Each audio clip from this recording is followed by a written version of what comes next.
A millionaire marries a single mother on a bet. What seemed like just a selfish and distasteful joke took an unexpected turn, transforming lives and challenging everything he believed about love, redemption, and the true value of a family. The penthouse of the Ritz-Carlton in New York City sparkled like a jewel in the Manhattan night. The main ballroom, adorned with arrangements of white orchids and Swarovski crystals, reflected the luxury and opulence characteristic of parties hosted by New York's business elite. Eric Callahan, at 35, observed his empire from behind his glass of Dom Perignon champagne. His tailored Tom Ford suit and platinum Rolex on his wrist were merely superficial details of a fortune that exceeded 9 digits. The buzz of the guests was music to his ears. Executives, socialites, and celebrities circulated through the room, all wanting a few minutes of his attention. Eric knew exactly the effect he had. Tall, with striking features inherited from his Italian ancestors, and a smile that combined charm and coolness in just the right measure. "Callahan, your latest deal was brilliant," commented an executive as he passed. "Acquiring Techmobile for half its market value? How did you manage that?" Eric just smiled, savoring the moment. "Perfect timing, my dear. It's all about knowing when to strike." Richard Morgan, his longtime friend and business rival, approached with his characteristic provocative air. He was the only one who dared to challenge Eric openly, a dynamic that made their friendship even more interesting. "Striking is easy when you have an army of lawyers and unlimited capital," Richard provoked, helping himself to some whiskey. "But tell me, Eric, is there anything you can't buy or conquer?" The comment attracted the attention of those nearby. Eric adjusted his tie, an automatic gesture he made when he felt challenged. "You know the answer, Richard. It's just a matter of price." Richard laughed, but there was something different in his eyes. "Then how about a bet? Something that not even all your money can guarantee?" The room seemed to grow quieter. Eric felt the familiar tingle of adrenaline, that sensation that preceded big negotiations. "Go on," he said, interested. "A marriage," Richard proposed, his eyes gleaming with malice. 6 months of marriage to someone of my choosing. Someone completely opposite to all the women you've ever been involved with, without your usual standard of beauty, without interest in your money or status." Eric laughed, but Richard continued. $1 million if you can keep the marriage going for 6 months. But it has to be real, with signed papers and everything. The silence that followed was palpable. The nearby guests awaited the response, some disguising their interest, others openly curious. Eric studied his friend for a moment, twirling the champagne glass between his fingers. His mind was already calculating the variables, as he did with every business deal. It was just another challenge, another conquest to be added to his collection of victories. "And who would the lucky lady be?" he asked with a smirk. Richard took his phone out of his pocket and showed a photo of a woman. Eric observed the image. Simple brown hair, face without makeup, basic clothes. Nothing that would stand out in a crowd. Rachel Lewis, 28 years old, single mother. Works as a teacher in a public school, lives with her 6-year-old son in a modest apartment in Queens. Eric felt a twinge of irritation. It was almost an insult to suggest that he, Eric Callahan, would marry someone so common. But the challenge had been issued, and he never refused a good challenge. $1 million is too little for so much work," he replied, finishing his champagne. "Let's make it $2 million. Richard extended his hand, a victorious smile on his lips. "Deal." As he shook his friend's hand, Eric didn't realize that he had just initiated a journey that would change his life forever. The echo of clinking glasses and the laughter of the guests masked the sound of fate turning its gears, preparing a lesson that no amount of money could buy. Before we continue, subscribe to the channel for more amazing stories and let us know in the comments where you're listening from. The coffee shop in Brooklyn wasn't the type of establishment Eric frequented. No sommelier, no exclusive reservations, no valet parking, just simple tables, freshly brewed coffee, and the typical buzz of a Thursday late afternoon. Seated in a chair he considered far too uncomfortable, he checked his Rolex for the third time in 5 minutes. Rachel arrived punctually at 5 p.m. as agreed. She entered the cafe with firm steps, carrying a worn synthetic leather bag and a work folder. Her dark brown eyes scanned the environment until they found Eric, who stood out like a fish out of water in his Italian suit. "Mr. Callahan," she greeted without extending her hand. Her voice was firm, without any trace of the nervousness he expected to find. "Ms. Lewis," he replied, standing up out of mere formality. "Please, have a seat." A waitress approached, and Rachel ordered a simple coffee. Eric noticed that she didn't even look at the more elaborate options on the menu. "Let's get straight to the point," she said, surprising him with her objectivity. "I know about the bet. Richard told me everything." Eric felt his expression freeze for a moment. He hadn't expected this direct approach. "And you still came to the meeting?" he asked, recovering his usual poise. "I came because I have a proposal," she replied, her eyes fixed on his. "I agree to marry you for the 6 months, but I have my conditions." An arrogant smile appeared on Eric's lips. "Conditions? Let me guess, you want financial guarantees?" "No," Rachel cut in dryly. "I want you to donate the full amount of the bet to a children's education project in underprivileged areas, and I want it to be done in your name, publicly." The waitress returned with Rachel's coffee, creating a pause in the conversation. Eric watched as she added a single packet of sugar to the drink, her movements precise and controlled. "Why would you agree to something like this?" he asked, genuinely intrigued. "I have my reasons," she replied, taking a sip of her coffee, "and you'll have to discover them during our 6 months of coexistence." There was something in her tone that deeply bothered him, a certainty, a strength that he wasn't used to encountering in his usual interactions. "And your son?" he questioned, trying to regain control of the situation. "How does he fit into all this?"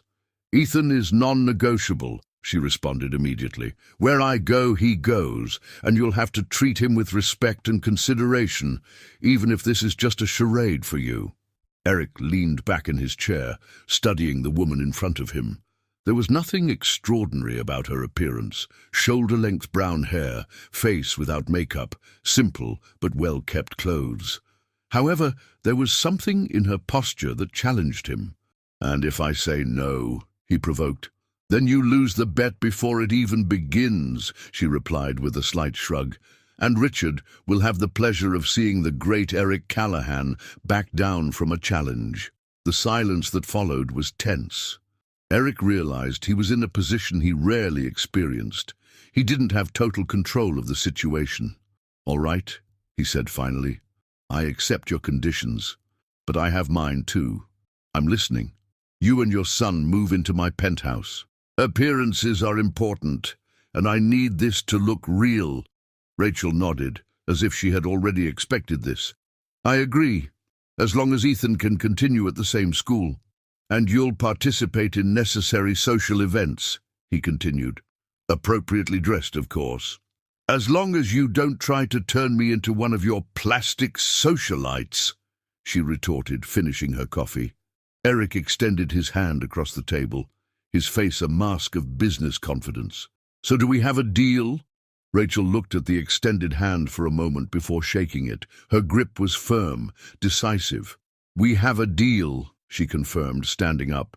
"My lawyer will contact yours to sort out the details of the marriage contract." Before Eric could respond, she was already walking towards the exit, leaving him alone with an untouched cup of coffee and the distinct feeling that there was something much bigger at stake than he had imagined. The New York City clerk's office, normally a place of celebrations and new beginnings, seemed strangely cold on that Thursday morning. Eric Callahan, impeccable in his grey Italian-cut suit, watched the wall clock impatiently. Beside him, Richard smiled with a mixture of amusement and curiosity. "Nervous, my dear?" Richard teased. Eric adjusted his tie, a gesture that betrayed his unease. "Just anxious to get this over with." At 10 a.m. sharp, Rachel entered the office. She wore a simple but elegant white skirt suit, Her hair was tied in a low bun, and light makeup enhanced her features. By her side, holding her hand, walked Ethan, her 6-year-old son. The boy looked around with curious eyes, clinging to his mother's hand.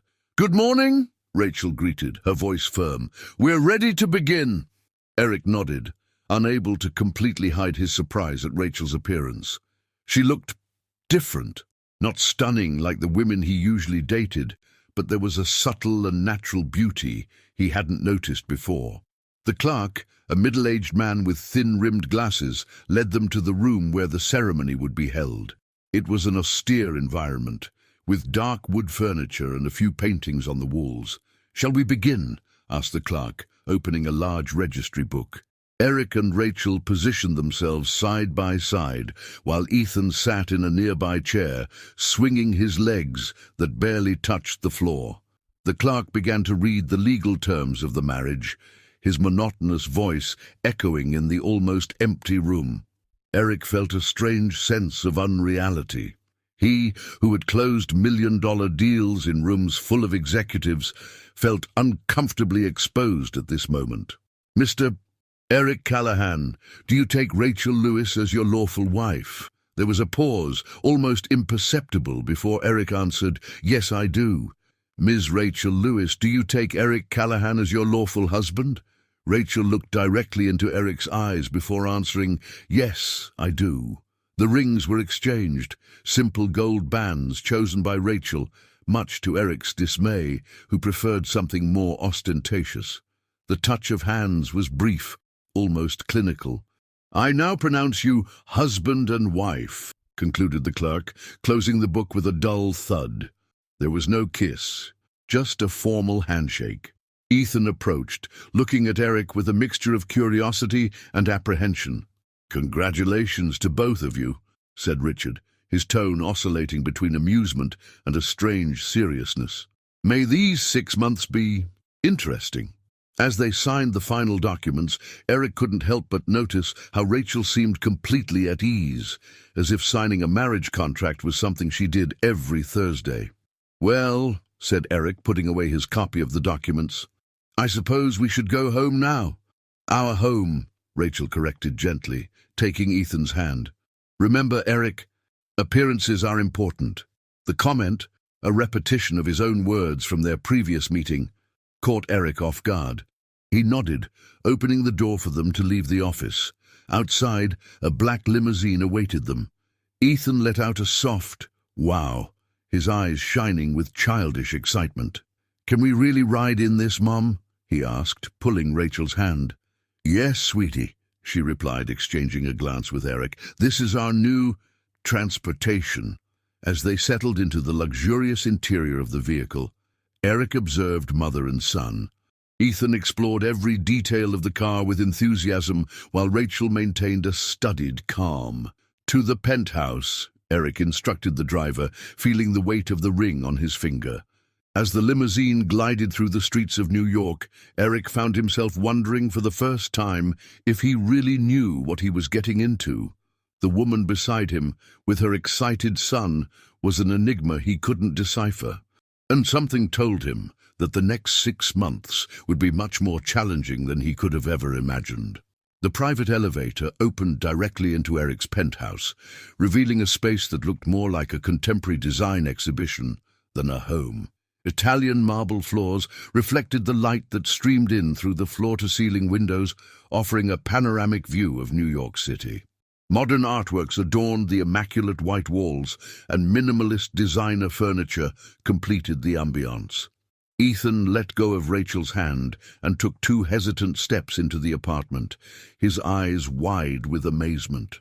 "Mom, this is bigger than the whole park," he exclaimed, his voice echoing in the vast space.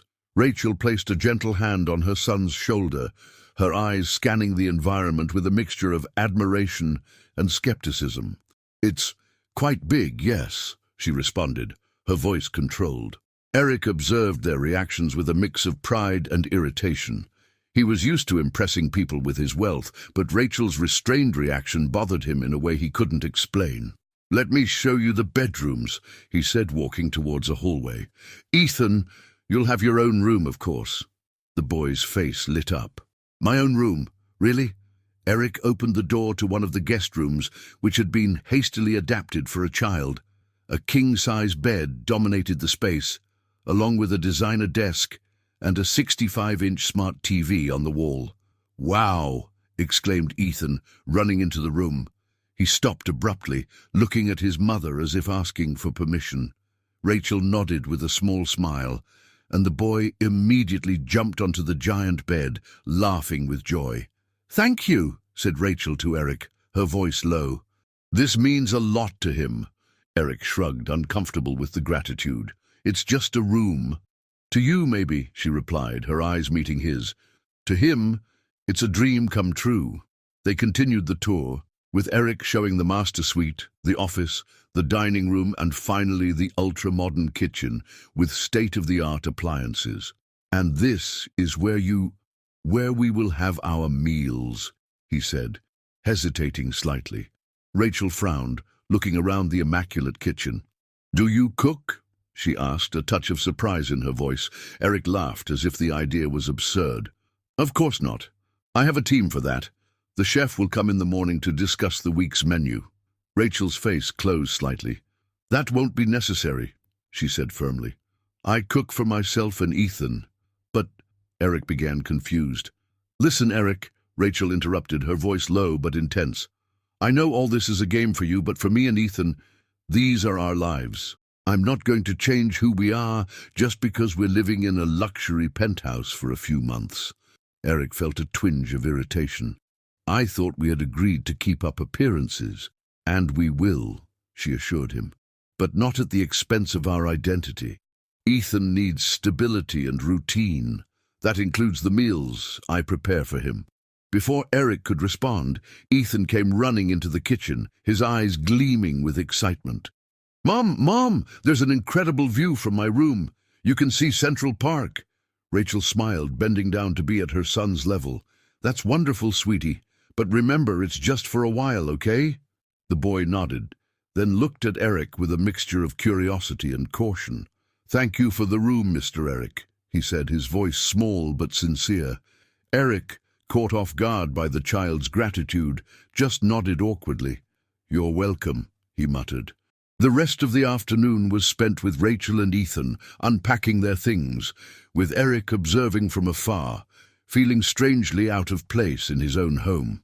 He watched as Rachel methodically organized Ethan's simple clothes, as she placed some worn but clearly loved toys on shelves that previously displayed expensive art pieces. In the evening, the aroma of home-cooked food invaded the apartment. Eric, coming out of his office where he had taken refuge, found Rachel and Ethan in the kitchen. She was preparing something on the stove while the boy helped set the table. "Do you want to join us for dinner?" Rachel asked, noticing his presence. Eric hesitated. Dinners for him usually meant starred restaurants or elaborate social events. The domestic scene before him was completely foreign. Maybe another time," he replied, retreating. "I have work to finish." As he returned to his office, Eric couldn't help but notice Ethan's look, a mixture of disappointment and curiosity. For the first time in a long time, he felt a twinge of something that could be guilt. Seated at his expensive work desk, with the city glittering outside, Eric found himself listening to the muffled laughter coming from the kitchen, sounds of a family life he had never really experienced. At that moment, surrounded by all his luxury and success, Eric Callahan felt strangely empty. The following days brought a series of adjustments and silent confrontations in Eric's penthouse. The businessman's well-established routine collided head-on with the new rhythm imposed by Rachel and Ethan's presence. On a particularly tense morning, Eric emerged from his room at 7 a.m., impeccably dressed in his Brioni suit, ready for another day of conquests in the corporate world. To his surprise, he found the kitchen in full activity. Rachel was preparing breakfast, while Ethan, still in his pajamas, sat at the kitchen table eating cereal.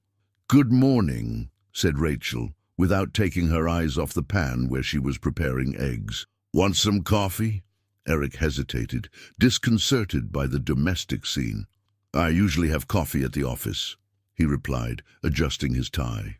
Ethan looked at him curiously. Don't you eat breakfast at home? Mom always says it's the most important meal of the day. Before Eric could respond, his phone vibrated. It was his assistant, reminding him of an important video conference in 30 minutes. I have to go, he said, heading for the door. Wait, Rachel called, her voice firm. We need to talk about Ethan's schedules. He needs to be at school by 8 a.m. and I have to be at work by 9 a.m. Eric stopped, frowning. Work? I thought you... That I what? Rachel interrupted, her eyes flashing.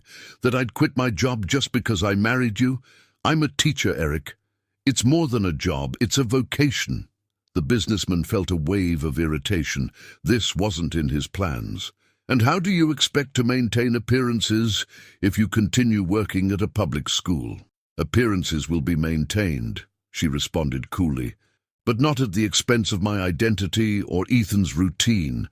The boy looked from one to the other, his cereal spoon suspended in the air, sensing the growing tension. Eric took a deep breath, trying to maintain his composure.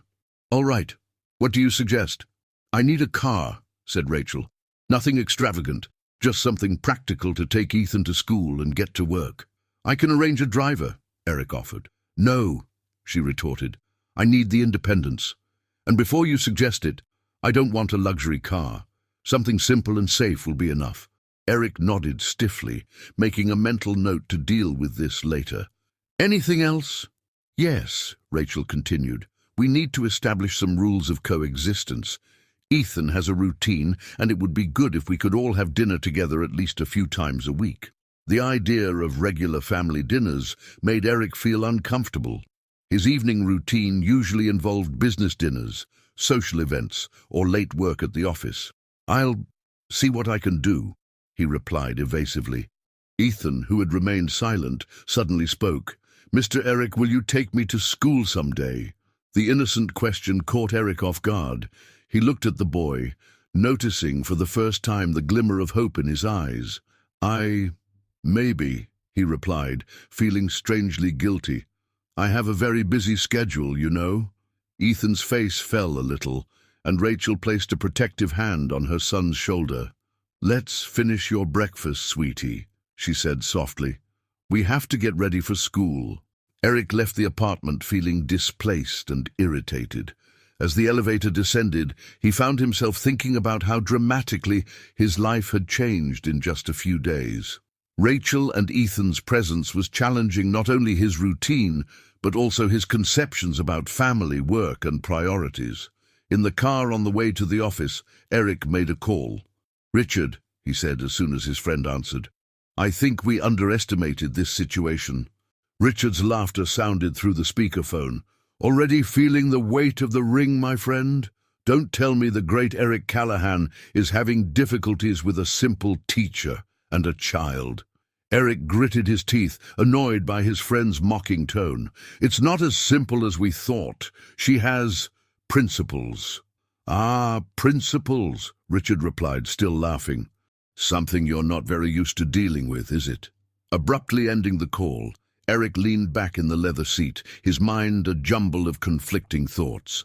For the first time in years, he felt truly challenged, not by a business competitor or a financial obstacle, but by a simple woman and her son who seemed immune to his charm and wealth. As the car navigated through New York's chaotic traffic, Eric found himself questioning not just the bet, but also the foundations on which he had built his entire life. 2 weeks had passed since Rachel and Ethan moved into Eric's penthouse. The initial tension had given way to an uncomfortable routine, with the 3 inhabitants orbiting each other like distant planets, rarely crossing paths. On a Friday evening, Eric returned earlier than usual. As he entered the apartment, he was surprised by the sound of laughter coming from the kitchen. Curious, he approached silently. The scene he found caught him off guard. Rachel and Ethan were making pizza. The kitchen counter, normally immaculate, was covered in flour, tomato sauce, and various ingredients. Ethan, his face smeared with flour, laughed as he tried to stretch the dough. "Like this, Mom?" asked the boy, focused on his task.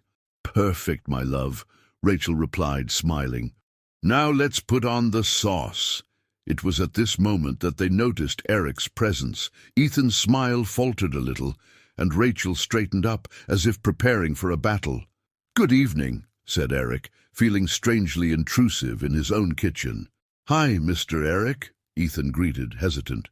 "We're making pizza. Want to help?" Before Eric could answer, Rachel intervened. "I'm sure Eric is tired, honey. He probably prefers to rest." Something in the way she excluded him from the activity irritated Eric. "Actually," he said, surprising himself, "I'd love to help." Ethan's face lit up, while Rachel raised an eyebrow, clearly surprised. "Great!" exclaimed the boy. "You can put on the cheese." Eric took off his jacket and rolled up the sleeves of his Italian shirt, feeling ridiculously formal next to Rachel and Ethan in their casual, flour-stained clothes. As he spread the cheese over the tomato sauce, Eric observed the interaction between mother and son. There was a synchronicity between them, a complicity that he had never experienced in his own childhood. "So, Ethan," Eric began, trying to start a conversation, "how's school going?" "It's okay," the boy replied, shrugging, "but some boys have been bothering me lately." Rachel frowned, concerned. "You didn't tell me about this, sweetie." "What's going on?" Ethan hesitated, glancing sideways at Eric. They keep saying I'm lying about living here. They say it's impossible for someone like us to live in a place like this." The silence that followed was heavy. Eric felt a wave of guilt he hadn't expected. He had never considered how this situation might affect Ethan at school. Rachel knelt beside her son, holding his hands. "Ethan, remember what we talked about. What matters is who we are, not where we live. These boys don't understand our situation." "I know, Mom," Ethan replied, his voice small, "but sometimes it's hard." Eric watched the scene, feeling completely out of his comfort zone. In his world, problems were solved with money or power. But here, faced with a 6-year-old boy dealing with prejudice from classmates, he felt powerless. "Maybe," Eric began, hesitant, "maybe I could pick you up from school someday. Show that you're not lying." Ethan's eyes widened in surprise and hope. "Really? You'd do that?" Rachel looked at Eric with a mixture of surprise and caution. "Eric, you don't have to."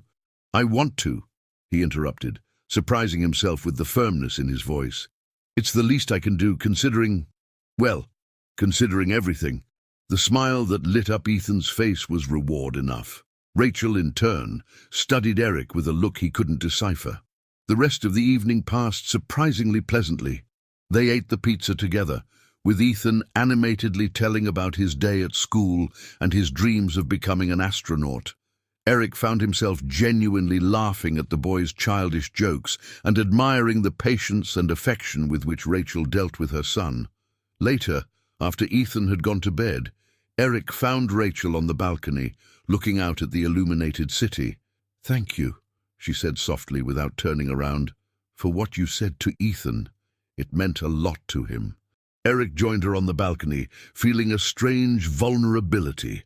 I never thought about how all this would affect you, especially Ethan." Rachel finally turned to face him, her eyes shining in the city lights. "You know, Eric, when I accepted this situation, I had my own reasons. It wasn't just about the money or the donation." "And what were your reasons?" he asked, genuinely curious. She hesitated for a moment, as if deciding whether she trusted him enough. "My family. We had a small artisanal furniture business. A few years ago, your company bought our main supplier and tripled the prices. We couldn't compete. We lost everything." The revelation hit Eric like a punch to the stomach. He vaguely remembered that deal. It was just another acquisition in a long list of corporate victories. I didn't know," he muttered, suddenly feeling small. "Of course you didn't know," Rachel replied, her voice mixing bitterness and resignation. "To you, we're just numbers on a spreadsheet, but for us, it was our life, our livelihood." The silence that followed was heavy, laden with revelations and unspoken emotions. Eric, for the first time in a long time, found himself at a loss for words, confronted with the human consequences of his business decisions. "Why then?" he began, hesitant. Why agree to marry me, knowing all this? Rachel faced him, her eyes penetrating. Because I wanted you to see, to understand, to realize that there's more to life than profits and acquisitions, and maybe, just maybe, it could make a difference. As night fell over New York City, Eric Callahan found himself at a crossroads. Rachel's words echoed in his mind, challenging everything he believed to be important. For the first time in his adult life, he wondered if the price of his success hadn't been too high. Monday morning dawned with a different atmosphere in Eric's penthouse. The revelations from Friday night hung in the air, creating a palpable tension between him and Rachel. Ethan, oblivious to adult complexities, maintained his usual animated routine. Eric, contrary to his habits, decided to have breakfast at home. When he entered the kitchen, he found Rachel preparing Ethan's lunch for school. "Good morning," he said, hesitant. Rachel looked at him with surprise. "Good morning. Coffee?" He nodded, sitting at the kitchen table. Ethan entered soon after, his eyes widening when he saw Eric. "Mr. Eric, are you really going to take me to school today?" the boy asked, barely containing his excitement. Eric felt a knot in his stomach. With everything that had happened on Friday, he had completely forgotten about the promise. He began, looking at his luxury watch. He had an important meeting in an hour. It was then that he noticed Rachel's look. It wasn't judgmental or expectant, but curious, as if she were waiting to see what choice he would make. At that moment, Eric made a decision that would change the course of everything. "Yes, Ethan, I'm going to take you to school today," he said, surprising himself with the firmness in his voice. The smile that lit up the boy's face was contagious. Even Rachel seemed momentarily disconcerted. "But what about your work?" she asked softly. Eric picked up his phone. "I'm going to reschedule my morning commitments." As he made the call to his assistant, asking to reorganize his schedule, Rachel watched him with a mixture of surprise and something that seemed like respect. The trip to school was a surreal experience for Eric. Ethan talked animatedly about his friends, his favorite classes, and his dreams of exploring space. Eric found himself fascinated by the boy's imagination and enthusiasm. When they arrived at the school, the impact was immediate. Children and parents looked wide-eyed at Eric's luxury car. Ethan got out of the vehicle with a radiant smile.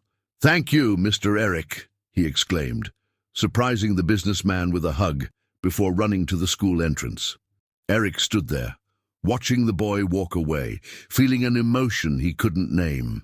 It was then that he noticed a group of older boys looking at Ethan and then at him, with expressions of astonishment. Moved by an impulse, Eric approached the group. "Good morning, boys," he said, his voice firm but gentle. "Are you friends of Ethan?" The boys exchanged nervous glances. One of them, apparently the leader, replied, "Not exactly, sir." Eric crouched down to their level. "I see. Well, Ethan is an amazing kid. I'm sure you'd get along well if you got to know him better. How about giving him a chance?" The boys nodded, visibly impressed by Eric's presence. Satisfied, he said goodbye and returned to the car.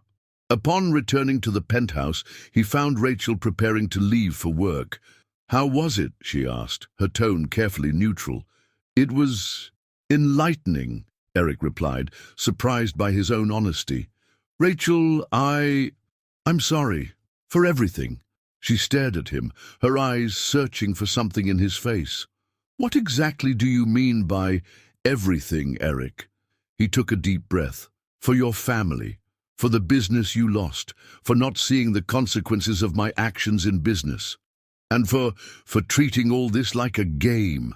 Rachel was silent for a long moment. When she spoke, her voice was laden with emotion.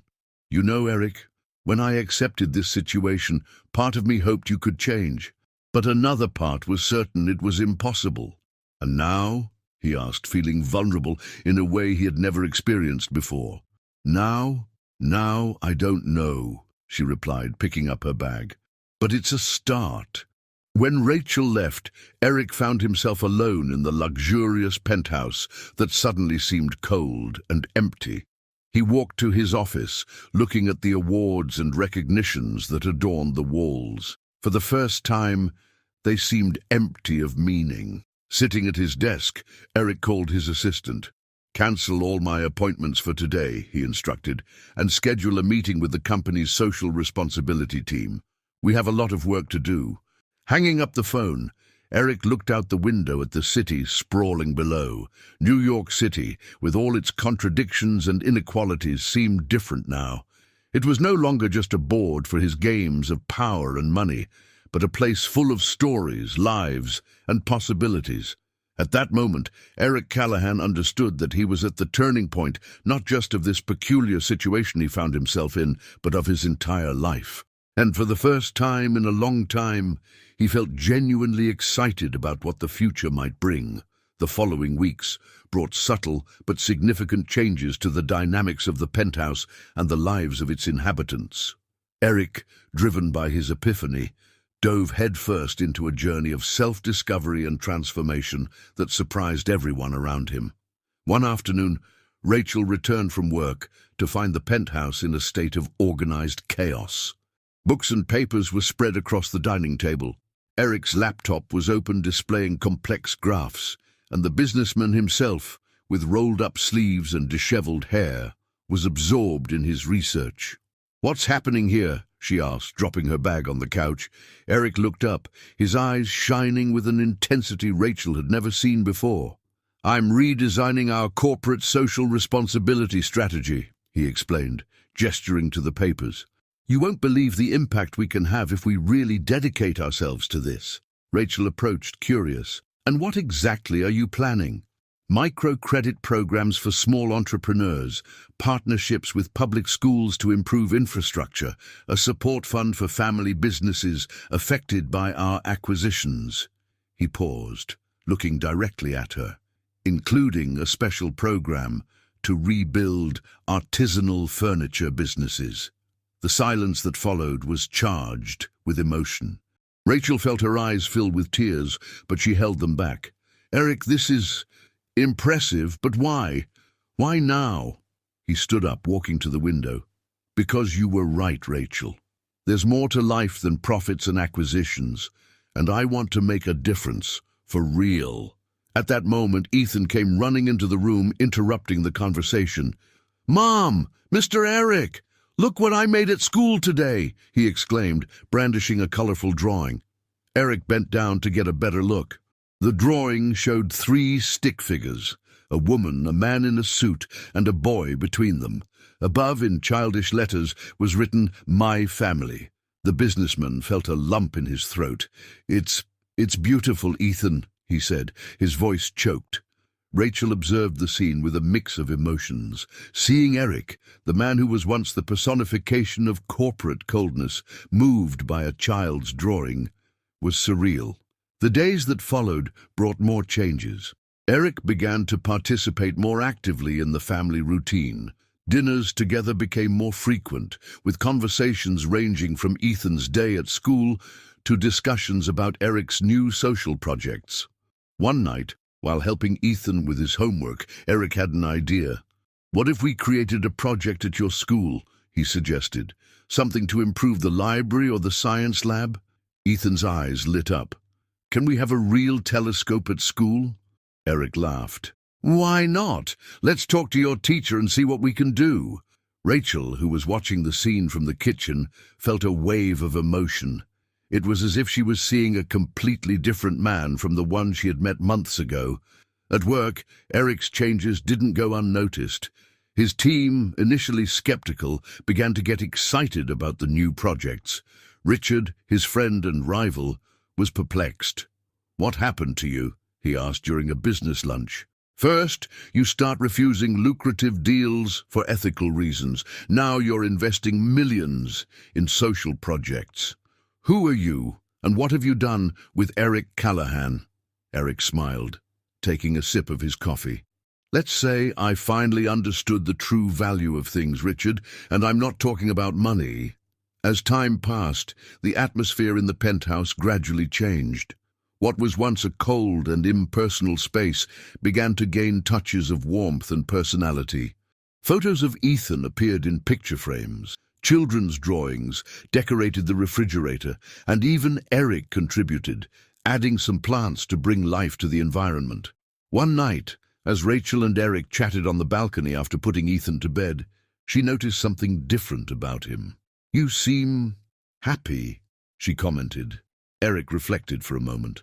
"You know, I think I am. For the first time in a long time, I feel like I'm doing something that really matters." Rachel studied him for a long moment.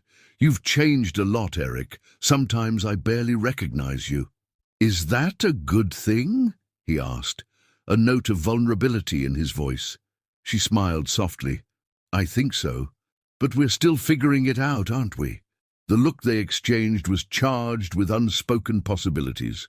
The air between them seemed electric, full of a tension that neither was ready to fully address. As the night progressed, Eric reflected on how much his life had changed in such a short time.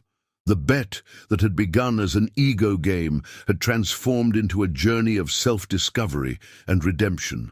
And at the center of it all were Rachel and Ethan, two people he had never imagined would become so important in his life. The future, which once seemed so predictable and controlled, was now full of exciting uncertainties.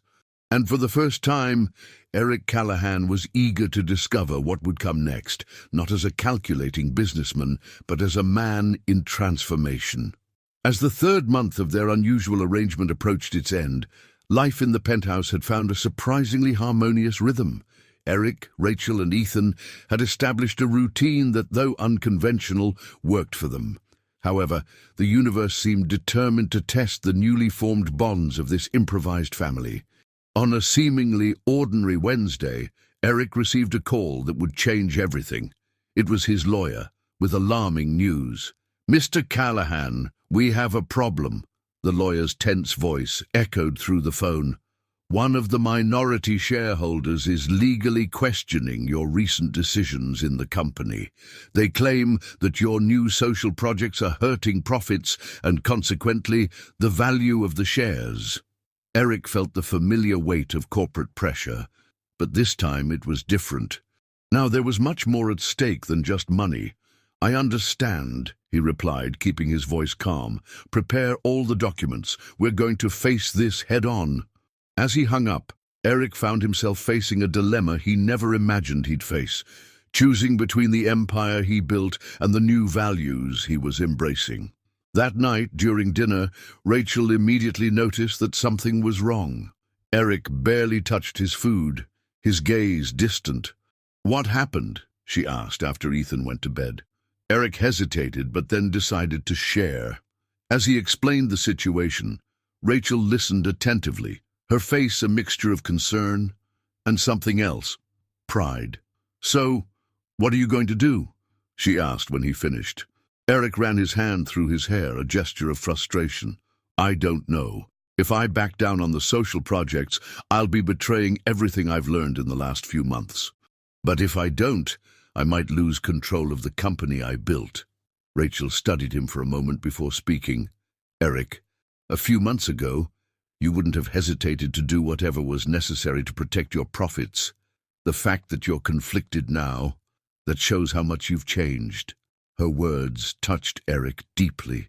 He realized that, regardless of the outcome, he was no longer the same man who had proposed that bet months ago. In the days that followed, Eric immersed himself in a legal and ethical battle. Meetings with lawyers alternated with moments of deep doubt. Amidst all this, it was the simple moments with Rachel and Ethan that kept him grounded. One afternoon, while helping Ethan with a science project about the solar system, Eric had an epiphany. "You know, Ethan," he said as he glued a small styrofoam ball representing Mars, "sometimes in life we have to make difficult decisions. Decisions that can change our entire universe."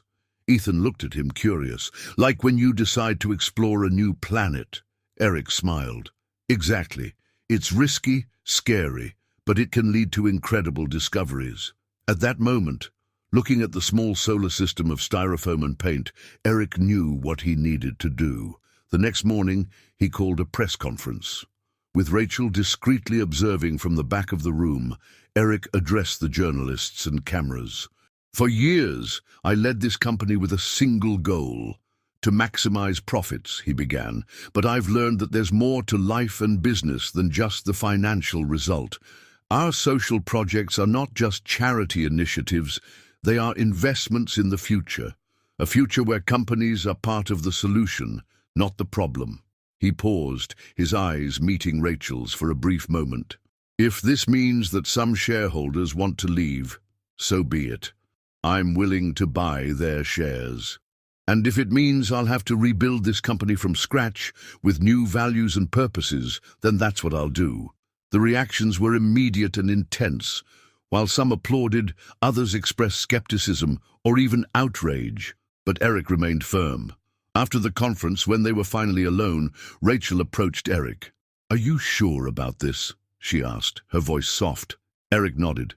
"For the first time in my life, I'm sure of something that goes beyond numbers on a spreadsheet." Rachel studied him for a long moment before doing something unexpected. She hugged him. It was a brief hug, but charged with emotion. "I'm proud of you," she whispered. Those words, more than any profit or business achievement, made Eric feel that he was finally on the right path. The following weeks were a roller coaster of legal challenges, tense negotiations, and corporate restructurings. But amidst the professional chaos, Eric found peace and purpose in moments with Rachel and Ethan. One night, as the three of them watched a movie together, Ethan fell asleep with his head on Eric's lap. Looking at the boy, and then at Rachel, Eric realized that, regardless of the outcome of his corporate battles, he had already gained something much more valuable: a family. The New York autumn painted the city with shades of gold and red, reflecting the profound changes occurring in the lives of Eric, Rachel, and Ethan. As the fourth month of their unusual arrangement unfolded, the challenges Eric faced in his professional life seemed to strengthen the bonds that united them. One Saturday morning, Eric woke up to the sound of laughter coming from the kitchen. Curious, he got up and went to investigate. The scene he found made him stop at the door, an involuntary smile forming on his lips. Rachel and Ethan were covered in flour, trying to make pancakes. The kitchen counter was a chaos of ingredients, and the smell of something slightly burnt hung in the air. "Oops!" exclaimed Ethan, laughing as he tried to flip a particularly stubborn pancake. "I think this one got a little bit black, Mom." Rachel laughed, ruffling her son's hair. "It's okay, sweetie. The next one will be perfect." It was then that they noticed Eric. "Good morning, sleepyhead," Rachel teased, her smile surprisingly warm. "Want to join the culinary disaster?" Eric hesitated for a moment, still not fully accustomed to being included in these family moments, but Ethan's hopeful look convinced him. "Why not?" he said, rolling up the sleeves of his silk pajamas. "But I warn you that my specialty is more in mergers and acquisitions than in merging eggs and flour." The laughter that followed filled the kitchen with a joy that Eric had never experienced before in his life. In the hours that followed, between crooked pancakes, silly jokes, and a monumental mess in the kitchen, Eric found himself more relaxed and happy than he remembered being in years.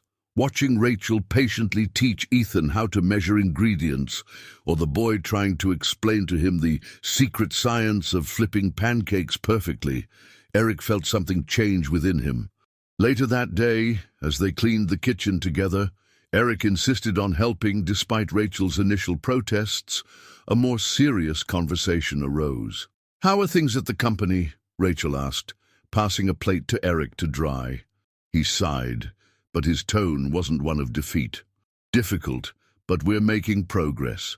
Some shareholders are still resistant, but others are starting to see the value of our new approach. Yesterday, we even closed a partnership with an education NGO that can make a real difference." Rachel looked at him with a mixture of admiration and something else, something that made Eric's heart beat slightly faster. "You really have changed, Eric," she said softly. "When all this started, I never imagined—" She stopped, as if she had said too much. Eric found himself wanting her to continue, wanting to know exactly what she thought, what she felt. Never imagined what, he gently pressed. Rachel hesitated, then put the last plate in the drying rack before turning to face him completely. Never imagined that I'd find myself admiring the man I once considered my enemy, she confessed. Or that Ethan would become so attached to you. Or that I... Again she stopped, but her eyes said more than words could express. Eric felt the world around him slow down. There, in that messy kitchen with the smell of pancakes still in the air and the distant sound of Ethan playing in the living room, he realized he was in love with Rachel. It wasn't the fleeting passion he had felt so many times before, but something deeper, more real. Before either of them could say anything more, Ethan burst into the kitchen. "Can we go to the park?" he asked, his eyes shining with expectation. "Please?" The moment between Eric and Rachel passed, but something had changed. As they prepared to go out, exchanging glances and shy smiles, they both knew that a new page was being turned in their story. At the park, watching Ethan run and play, Eric found himself reflecting on the past few months. The bet that had begun as an ego game had transformed into something much more significant. He was no longer just a successful businessman, but a man rediscovering what really mattered in life. Sitting on a bench next to Rachel, Eric gathered the courage to speak. "You know," he began, his eyes fixed on Ethan playing in the distance, "when all this started, I thought it would be the most difficult challenge of my life. And in a way, it was. But not for the reasons I imagined." Rachel looked at him, curious. "What do you mean?" Eric turned to face her, his expression open and vulnerable in a way she had never seen before. The challenge wasn't pretending to be a family or enduring 6 months of marriage. It was realizing that I want this for real. You've changed my life in ways I never imagined possible." Rachel caught her breath, her eyes filling with unshed tears. "Eric, But before she could continue, Ethan ran up to them, breathless and smiling. "Did you see? I went all the way to the top of the slide by myself," he exclaimed, proud. Eric and Rachel smiled, the intimate moment interrupted but not forgotten. As Ethan snuggled between them on the bench, animatedly recounting his adventures on the playground, Eric realized that, regardless of the outcome of the bet or the challenges he still faced, he had already gained something invaluable: a true family. The 5th month brought with it an atmosphere of expectation and tension in Eric's penthouse. With only 1 month left until the official end of the bet, emotions were running high and long-suppressed truths threatened to come to the surface. One night after putting Ethan to bed, Eric found Rachel on the balcony, looking pensively at the illuminated city. He joined her, feeling the weight of unspoken words between them. "A penny for your thoughts," he said softly, breaking the silence. Rachel smiled, but there was a sadness in her eyes. "I was thinking about how all this started and how it's going to end." Eric felt his heart tighten. "Rachel, She raised her hand, gently interrupting him. "Eric, before you say anything, there's something I need to tell you. Something I should have said a long time ago." She took a deep breath, gathering courage. "Remember when I told you about my family's business, about how your acquisition affected us?" Eric nodded, guilt still weighing on his chest. "Well, it wasn't the whole truth," she continued, her voice trembling. "After we lost everything, my father, he fell into a deep depression. He tried to take his own life." Eric felt as if he had been punched in the stomach. "My God, Rachel, I didn't know." "He survived," she continued, silent tears rolling down her cheeks. "But he was never the same. That's why I accepted this bet, Eric, not just for the donation, but I wanted you to see, to understand the real impact of your actions. I wanted you to feel a little of the pain you caused my family." The silence that followed was deafening. Eric felt nauseous, the magnitude of his past actions hitting him with full force. "I'm so sorry," he whispered, his voice choked. "I know that's not enough, but, Rachel, if I could go back—" "But you can't," she interrupted, wiping away her tears. What's done is done. But Eric, the man you've become in these last few months, is someone my father would be proud to know. Eric looked at her, surprised. Even after everything? Rachel nodded slowly. You've changed, Eric. Really changed. And that means more than any revenge or resentment I might have had. Impulsively, Eric took her hands in his. Rachel, I know I started all this as a game, a stupid bet, but now it's real. You and Ethan, you're my family, the family I never knew I needed or wanted. Rachel's eyes widened at the intensity of his words. Eric, you don't have to. No, let me finish, he insisted. I love you, Rachel. I love you and I love Ethan. And when this bet is over, I want us to stay together. Not out of obligation, not because of a contract, but because it's what our hearts desire. Rachel was silent for a moment that seemed like an eternity. Then, slowly, a smile formed on her lips. I love you too, Eric, she whispered. But we have a lot to resolve, a lot to heal. He nodded, understanding the complexity of the situation. We'll face it together, one day at a time. At that moment, as if sensing the intensity of the conversation, Ethan appeared on the balcony, rubbing his eyes sleepily. Mom? Dad? He called, his voice small and confused. Eric and Rachel looked at each other, surprised and moved by how Ethan referred to Eric.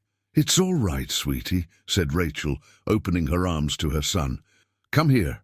Ethan snuggled between them, and for a moment the three stood there, embracing under the starry New York sky. It was an image of family that none of them had ever imagined, but now seemed so natural, so right.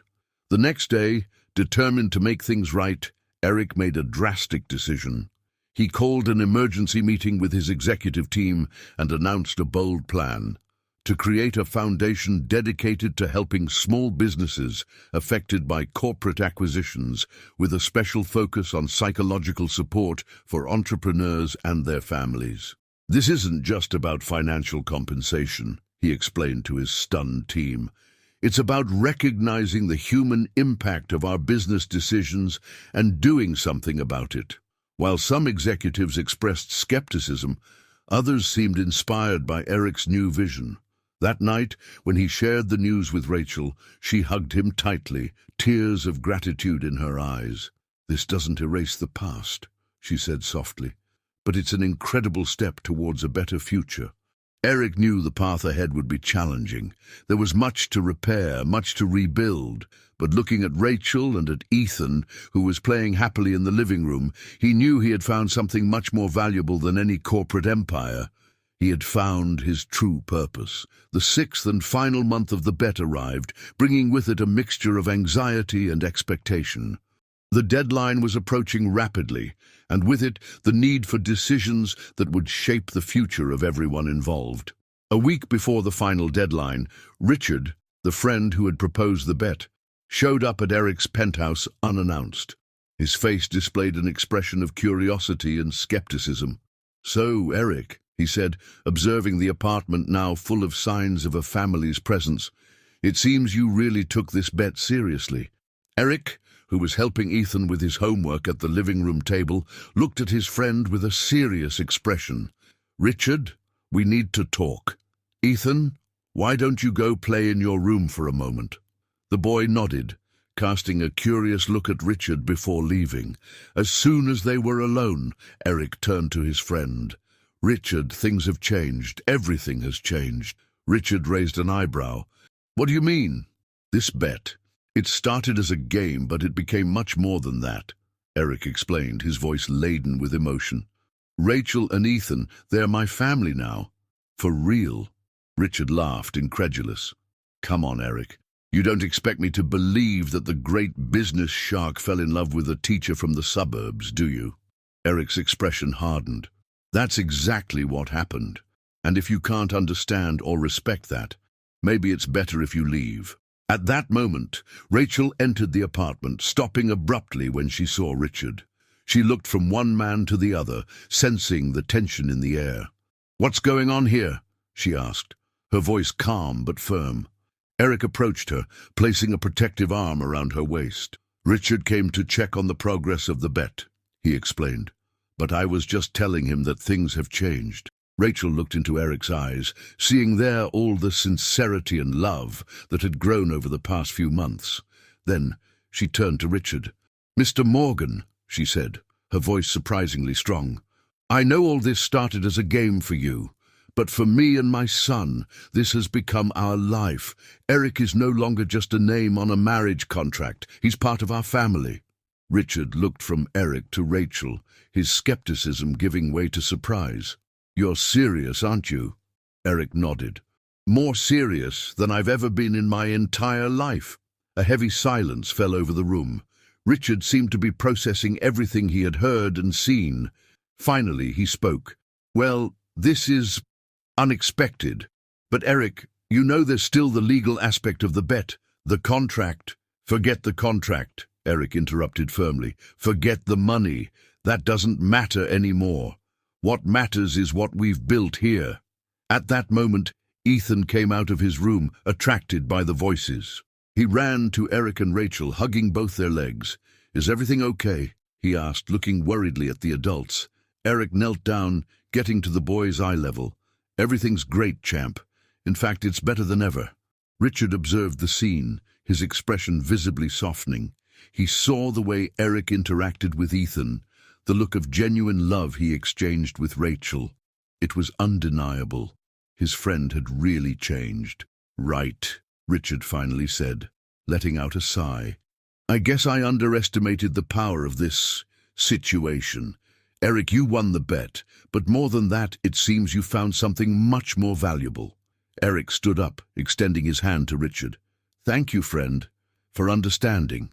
They shook hands, a silent understanding passing between them. After Richard left, Eric, Rachel, and Ethan sat together on the couch. The boy nestled between them. "So, what happens now?" Rachel asked softly. Eric looked at her, then at Ethan, his heart overflowing with love and certainty. "Now, we continue. Not because a contract obliges us, but because it's what we want. Because we're a family."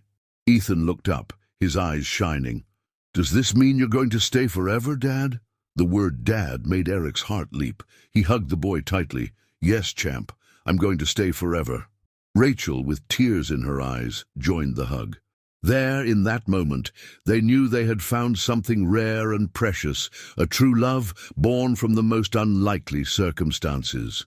The sun was setting over New York City, bathing the penthouse in golden hues. For Eric, Rachel, and Ethan, it wasn't just the end of a day, but the beginning of a new life together. A life built not on bets or contracts, but on love, understanding, and the promise of a shared future. The days following Richard's visit were ones of deep reflection and planning for Eric, Rachel, and Ethan. With the official end of the bet, they found themselves faced with the task of redefining their relationship and their future together. On a Saturday morning, while Ethan was still asleep, Eric and Rachel sat on the penthouse balcony, cups of coffee in hand, ready for a frank and necessary conversation. "So," Rachel began, her voice soft but determined, "what do we do now?" Eric looked at the awakening city below them, then back at Rachel. "I know what I want," he said. "I want both of you in my life, permanently. But I understand if you need time, if you want to do things differently." Rachel smiled, a mix of tenderness and caution in her eyes. "Eric, what we have here is incredible, but it's also complicated. There's a lot of history between us, a lot to process." Eric nodded, understanding. "I know, and I'm willing to do whatever it takes to make things right, to build something solid and true." "Maybe," Rachel suggested, "we should start from scratch. A new beginning, without bets, without obligations." "Like dating?" Eric asked, a smile playing on his lips. Rachel laughed softly. "Yes, like dating, but one where we already know the best and worst of each other." They were silent for a moment, letting the idea hang between them. Then Eric took Rachel's hand in his. "Rachel Lewis," he said, his voice laden with emotion, "would you do me the honor of being my girlfriend? Officially, with no contracts or bets involved?" Rachel's eyes filled with tears, but her smile was radiant. "Yes, Eric Callahan, I'd love to be your girlfriend. The kiss that followed was tender and full of promises. When they separated, both laughed, feeling like love-struck teenagers. What about Ethan? Rachel asked, her expression becoming more serious. Ethan is part of the package, Eric responded without hesitation. He's my son now, in all the ways that matter. If you're okay with it, I'd like to start the adoption process.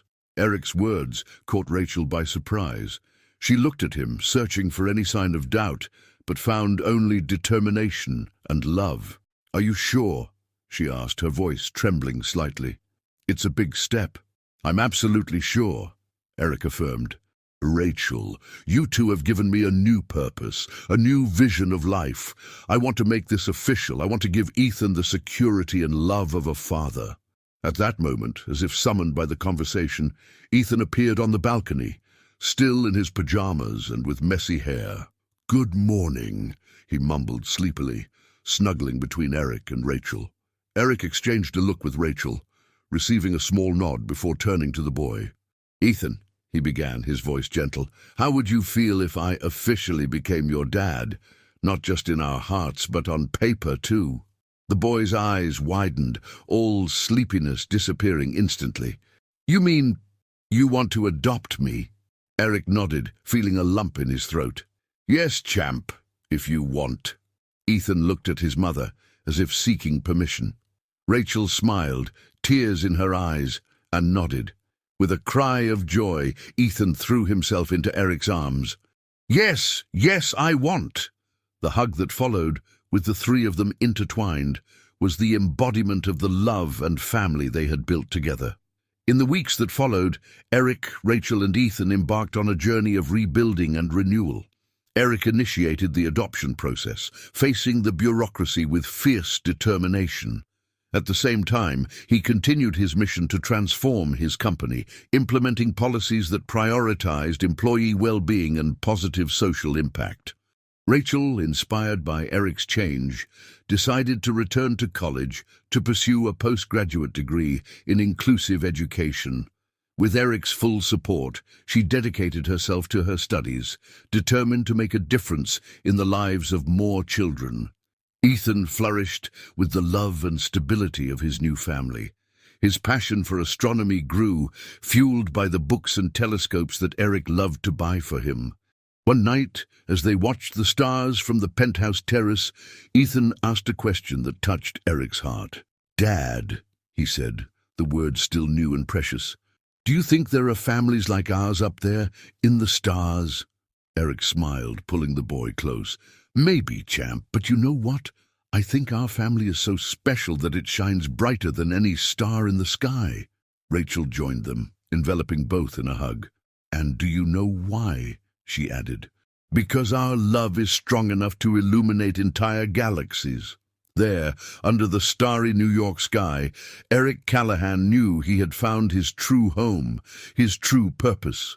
Not in corporate skyscrapers or in the numbers of a bank account, but in the arms of Rachel and Ethan, in the family that fate, in an unexpected and wonderful way, had gifted him. A year had passed since the official end of the bet, and the lives of Eric, Rachel, and Ethan were practically unrecognizable compared to the beginning of that unexpected journey. It was a sunny Saturday morning, and Eric's penthouse, now truly a family home, was in a flurry of activity. Ethan, now 7 years old, was running back and forth, helping to arrange the last decorations for a very special party. "Dad, where should I put this banner?" he shouted, holding a large, colorful sign. Eric, wearing jeans and a casual shirt, a look that would have been unthinkable for him a year ago, smiled at his son. "How about over there on the balcony, champ? That way everyone can see it when they arrive." Rachel emerged from the kitchen carrying a tray of freshly baked cookies. Her face was glowing, not just from the heat of the oven, but from a deep and genuine happiness. "Everything ready out here?" she asked, placing the tray on the table. Eric hugged her by the waist, planting a soft kiss on her forehead. "Almost. We're just waiting for the guest of honor to arrive." The sound of the doorbell made Ethan jump with excitement. "They're here!" Eric opened the door, revealing a group of people he would never have imagined welcoming into his home a year ago. There were Rachel's parents, her brother with his wife, and some of her former employees from the furniture company. But the central figure, the reason for the celebration, was a grey-haired lady with a gentle smile. Mrs. Daniels, Rachel's former teacher, who had inspired her passion for education. "Welcome!" exclaimed Eric, genuinely happy to receive them. "Please, come in." As the guests settled in, Ethan pulled Mrs. Daniels by the hand. "Come see, we made a surprise for you." On the balcony, a large hanging banner proclaimed, "Inauguration of the Clara Daniels Educational Foundation." Below, there were photos of a newly renovated school and smiling children. Mrs. Daniels's eyes filled with tears. "Oh my goodness, what is this?" Rachel approached, hugging her former mentor. "It's our way of thanking you for everything you've done, not just for me, but for so many students over the years. The foundation will renovate schools in underprivileged areas and provide scholarships for children who dream of becoming teachers." Eric, with his hand on Ethan's shoulder, added, "And it's just the beginning. We plan to expand the project nationwide in the coming years." The emotion was palpable in the air. Rachel's parents, who had initially been skeptical about their daughter's relationship with Eric, now looked at him with respect and gratitude. As the party unfolded, with laughter, shared stories, and plans for the future, Eric found himself reflecting on the incredible journey that had brought him here. In a moment of quietude, he stepped away to the balcony, observing the city he once saw only as a board for his power games. Rachel found him there, intertwining her fingers with his. "What are you thinking about?" she asked softly. Eric smiled, pulling her close. "About how unpredictable life is. A year ago, I thought I had everything. Money, power, success. But I was so empty inside." Rachel nodded, understanding. "And now," he said, looking at the room where Ethan was laughing with the guests, where people from different backgrounds were united in celebration. "Now, I really have everything, and it's more than I ever dreamed I deserved." At that moment, Ethan ran up to them, his eyes shining with excitement. "Mom, Dad! Grandpa said he's going to teach me how to make a wooden chair. Can I?" Eric and Rachel exchanged an amused look. "Of course you can, my love," Rachel replied. "But first, how about we take a family photo?" As they positioned themselves for the photo, with the city as a backdrop, Eric felt an overwhelming wave of gratitude. This was his family. Not by contract, not by bet, but by choice, by love. The camera flash captured more than just an image. It captured a moment of pure happiness, of realized dreams and promises of a bright future. Later that night, after all the guests had left and Ethan was asleep, Eric and Rachel were again on the balcony, looking at the stars. "You know," Eric said, his voice soft in the night, "I think I should thank Richard one of these days." Rachel raised an eyebrow, curious. "Why?" "Because without that stupid bet, I would never have known the true meaning of life. I would never have met you and Ethan. I would never have discovered that there's much more satisfaction in giving than in accumulating." Rachel smiled, snuggling closer to him. "It's funny how things happen, isn't it? Sometimes what seems to be our biggest challenge ends up being our greatest blessing." Eric nodded, reflecting on her words. "You're absolutely right, and you know what? I wouldn't change a thing, not a single moment." They stood there, embracing under the starry New York sky, two hearts that had found love in the most unlikely circumstances. The city below them pulsed with life and possibilities, as did the future that stretched out before them. Eric Callahan, once the ruthless business shark, was now simply a man deeply in love with his family and committed to making a difference in the world. And he couldn't be happier with this transformation. As the night progressed, Eric and Rachel sealed their love with a tender kiss, a silent promise of a future full of love, purpose, and endless possibilities. And so, in that penthouse that was once a symbol of loneliness and unbridled ambition, now pulsed the heart of a true family. A family born from a bet, forged through challenges, and solidified by the purest and most unconditional love. Dawn was approaching, bringing with it the promise of a new day, new adventures, and a love that would continue to grow and inspire. For Eric, Rachel, and Ethan, each day was a new opportunity to celebrate the family they had become, and the love that united them. And so, their story, a story of redemption, second chances, and true love, would continue to unfold, page after page, day after day, illuminating not only their own lives, but touching and transforming the lives of all around them.